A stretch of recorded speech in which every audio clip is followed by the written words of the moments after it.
it's a pain in the butt to buy Bitcoin.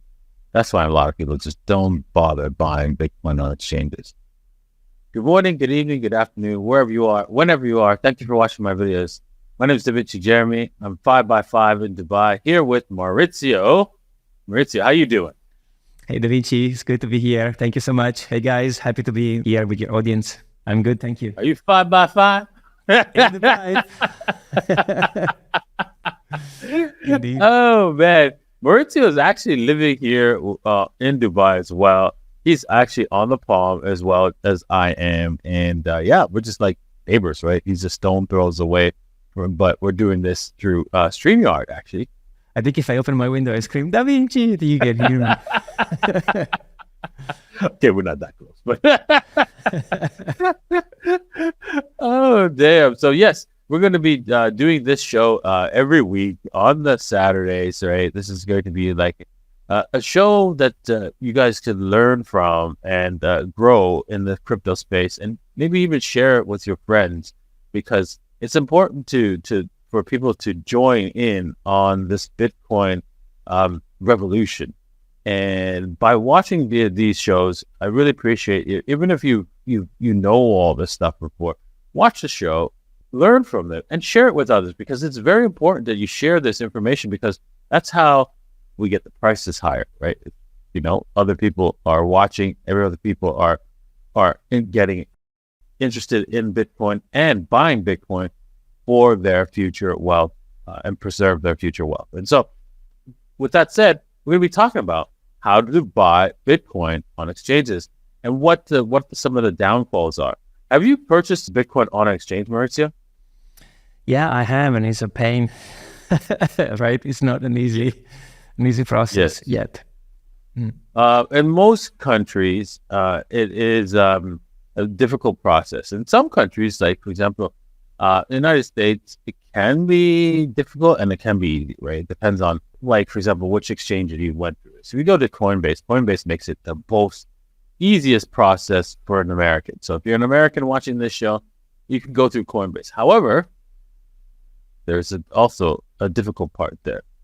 With Coinbase, they make it difficult for you to take your Bitcoin off for some customers. Right? Not everybody, some. I've noticed that. I've encountered some people that live in America and they aren't able to withdraw their Bitcoin. That's weird, isn't it? Don't you think, Maurizio? It is, and also you have to go through a bunch of checks, security checks, and, provide documents and wait until they reply, and their customer support is not the greatest. So I found Kraken also be interesting, a little bit better, to be honest. But yeah, I agree with you. I think one of the downside of the exchanges is they won't keep custody of your crypto, right? Because that's their business. God knows what to do with it. So yeah, indeed, it is tricky to take them off. Yes, so that's the first part of setting up to buy some Bitcoin. Now, of course, there are some wallets that allow you to use credit cards to buy your Bitcoin, or even pay. I don't know if they do Apple Pay. That's it. The Apple Pay. Yeah. So Apple Pay, I don't think they can do that just yet. There is one bank that's allowing Apple Pay to work, but not many. But if you do that, some credit card companies charge you what's called cash advance, okay? And others will charge you a large percentage, right? Because you bought Bitcoin, and then on top of that, there's a transaction fee that's heavy as well when you buy with credit card. So I wouldn't recommend anyone, downloading a wallet and buying it with a credit card. Although in the end, you do receive the Bitcoins and or crypto, and it's held in your custody when you do it that way. But some exchanges do allow you to buy with a credit card, and then it's not in your custody, it's in the exchange. But moving back towards the process of like setting up an exchange. It is setting up an account at an exchange. It is basically difficult because you need to go through what's called KYC, know your customer rules. You know what that is, Maurizio? Why don't you explain that? Yeah, so basically, most of the exchanges, centralized exchanges, they require you to upload a copy of your passport or a copy of your ID to prove that you is you, so they can associate your name with a record transaction. So KYC basically means you have to provide some legal documents. For example, it could be a driving license, a passport, or a national ID, depends on location, so that the exchange can have your data basically, and they can say to whoever is asking, this customer purchased this amount of crypto on this date, and they can basically track.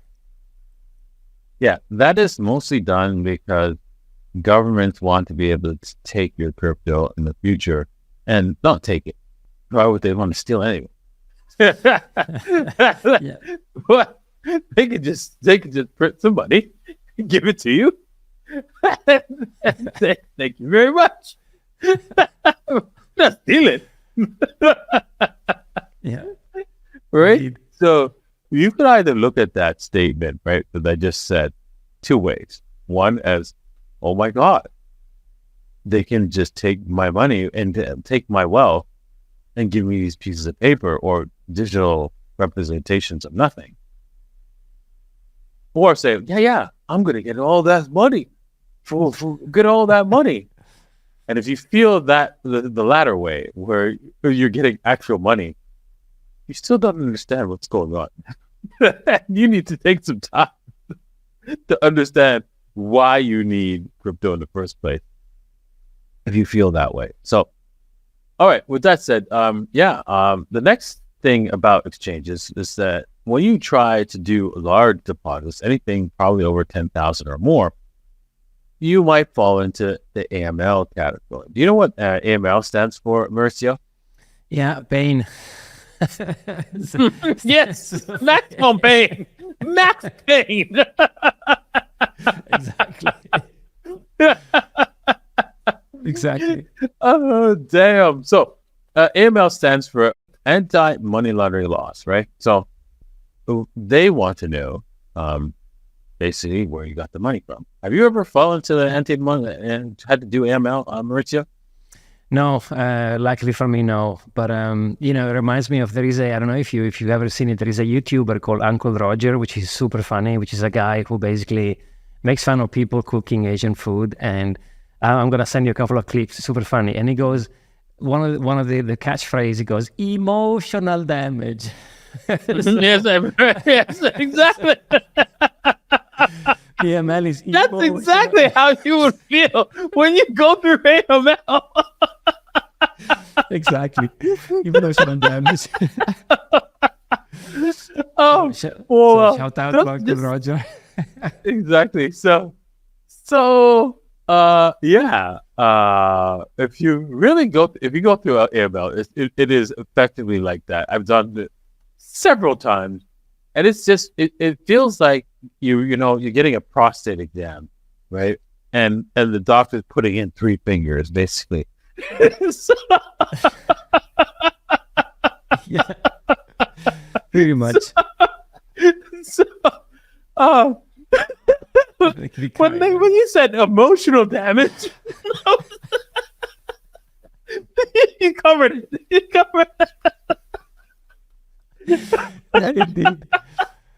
Oh my God, man, I'm crying. Because they want to know if your underwear is clean, right? They're examining your underwear when you go through AML. But in all seriousness, what they do ask you is, okay, well, where did you get the money? And if you say anything, you have to prove that's true. So that's the problem, right? So you can't exactly just lie and say, oh, yeah, inheritance. Don't show me inheritance documentation, right? And then they have to believe it, and then they can question that. And at the same time, that money gets locked. The money that you deposited there, like if it's in the millions, it gets locked until you prove everything. Yeah, you can't withdraw it. You can't do anything with that money until you prove to their satisfaction that it is legitimately earned, right? And so it is a difficult and scary process. I went through it. I told them that I mined it. And they said, well, you got to show me documentation of the proof of the mining. Right. Yeah. And I said, well, a little bit of Googling will help you with that. Right. Because I was public about it. Right. Yeah. But yeah, it was that was not enough. And it was a lot of work to show that I actually mined my Bitcoin into existence. Right. So it was kind of scary. Right. Because, I had to do it several times, and it's not fun. It's not fun at all. And as much as I can make Latin jokes about it, if you go through AML, you will feel the emotional damage. Emotional damage. Emotional damage. Yeah.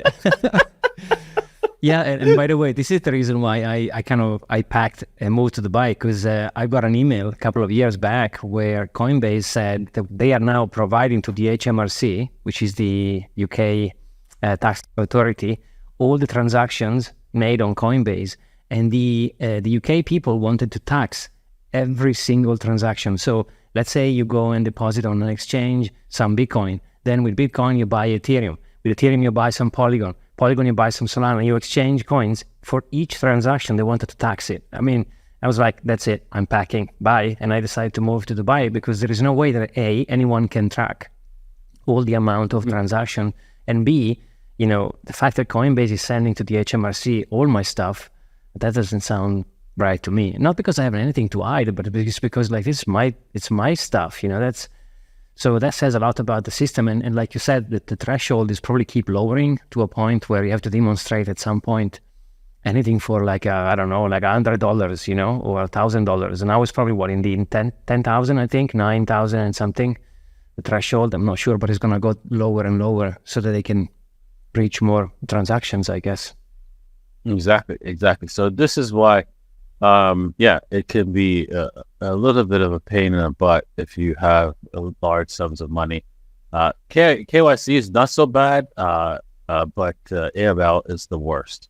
Moving on is to like just depositing money. Once you open up the account, once you pass the KYC, for example, Binance. I recently helped somebody try to deposit money from their account in Germany to Binance account. There's like a lot of options, but they're like really confusing, and you're at a loss as to which one to choose. And there's one that's like, for example, SEPA is a means of transferring in Europe money from one bank to another. And unfortunately, you have to transfer it to a London bank, to a company that's not named Binance. So you're like, okay, why am I sending it to another company not named Binance to get it on my Binance name? So that's probably because Binance had to create a separate company that didn't have anything to do with Bitcoin. It sounded like it didn't have anything to do with Bitcoin in order to get the transfers to their account. That's just the way it works. And I was explaining that. But it doesn't give that person the warm, fuzzy feeling that if I'm going to transfer my savings there, is it going to show up in my Binance account? So this is part of it. The issues with buying crypto in today's environment. And you have to understand that, right? If you're a bank and you get to print money, and then there's this new tool that prevents you from printing money, I don't know. Might not want to support and service that industry. Yeah. Indeed. And I mean, and like I said, I mean, think about it for a second. Think about if someone like you, who's been in this space for basically forever, is saying that we have a problem. Think about someone who's joining in now, or was joining maybe in the next few months, how many obstacles they have to face. And like you said, there is the KYC to go through, which is a wall. Then they put down that wall. Then they go to another wall, which is, I have to transfer my money to Malta or to London, with another company name. Then once you get to that step, most of the time, most exchanges, they won't allow you to withdraw the cash instantly. You have to wait a certain amount of time. For example, I was helping also a friend of Binance here in the region, and I found out that when you first deposit some money into Binance, they won't let you withdraw immediately. You have to wait. I think it's 5 hours or 10 hours, I don't remember. It's like, what? Why do I have to wait 10 hours? And so all those steps, they are not going to help someone who's new, right, to join into the space. The experience is terrible, really, really terrible.